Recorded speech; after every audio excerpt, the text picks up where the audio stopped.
Novorossiysk, Russia's Black Sea naval base, after a year in German hands, falls to the Soviets.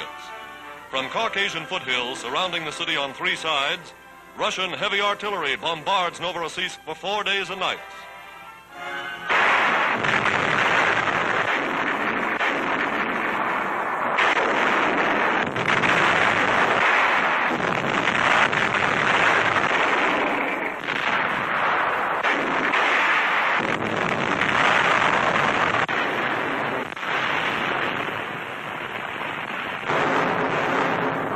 Katyushas, Russia's rocket guns, hurled their deadly message upon the enemy.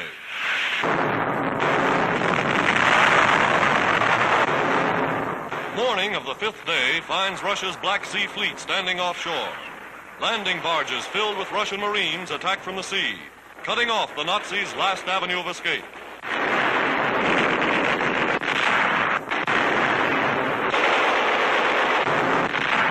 From the shore side, they charge in. Veterans of Odessa and Sevastopol, blasting the Nazis out house by house.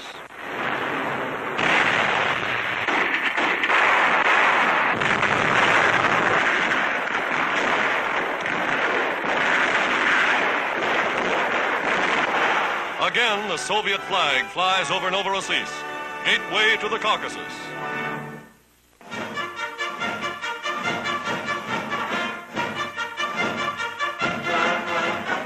Films made in 1903.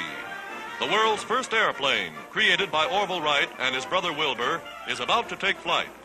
Here at Kitty Hawk, North Carolina, this primitive kite made aviation history. With this first catapulted takeoff, man's age-old dream of flight became a reality. Washington, 40 years later. For the year's greatest contribution to American aviation, General Arnold, Chief of the Army Air Forces, is honored with Orville Wright, who in 1911 taught Arnold to fly.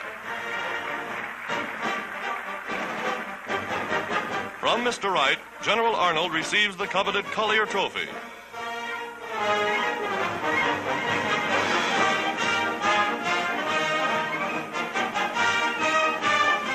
Today, great fleets of United Nations planes fly the world's airways on missions of war.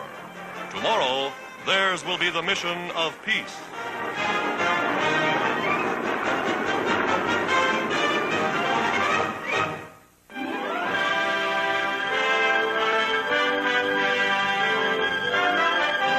Christmas at home for the President of the United States. At his New York State residence, Mr. Roosevelt spends a quiet Christmas day with his wife, their sons and daughters, and 7 grandchildren.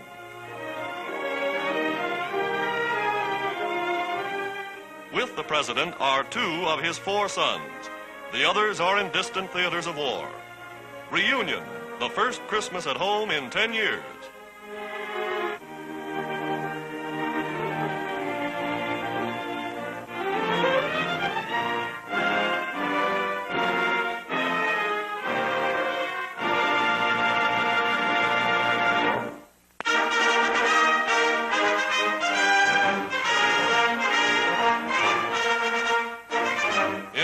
Australia, youngsters who wish to follow the sea get their first training in the Merchant Navy's Cadet Corps.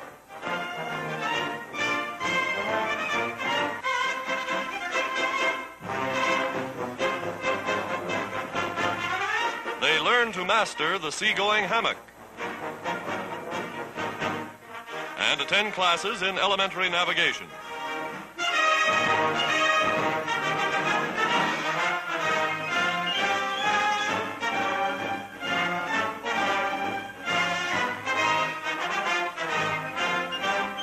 They learn to master the seagoing hammock. Australia, a great maritime nation, will use these boys to man the liners and freighters of tomorrow.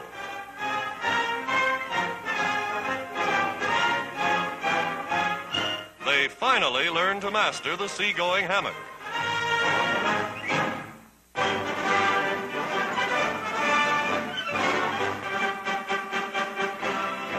Prime Minister Winston Churchill spends his 69th birthday at Tehran, surrounded by British and Indian troops. He is presented with gifts of rare Persian craftsmanship by regiments stationed in the Middle East.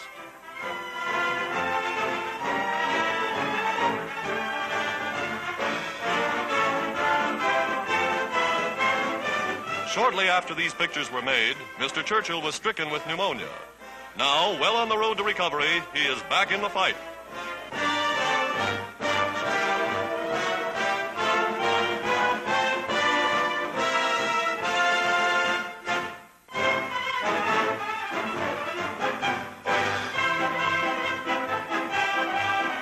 Dramatic scenes from the South Pacific. United States bombers taking aboard their deadly cargoes. Nightly preparations for the incessant mass air attacks upon the Japanese in this theater of war. Final instructions, briefing the airmen call it, then targets mapped, watches checked, they set out upon their mission. Billy Mitchell bombers, B-25s, are on the line. These are the ships that surprised the Japs in those first smashing raids on Rabaul. The crew's mascot hopes he's to be taken along, but not this time.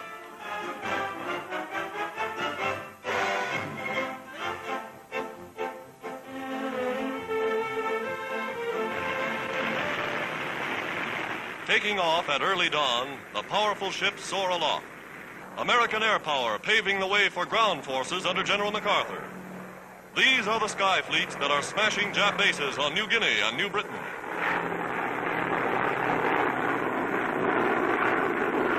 At low level, they loose their bombs upon the Jap-infested jungle.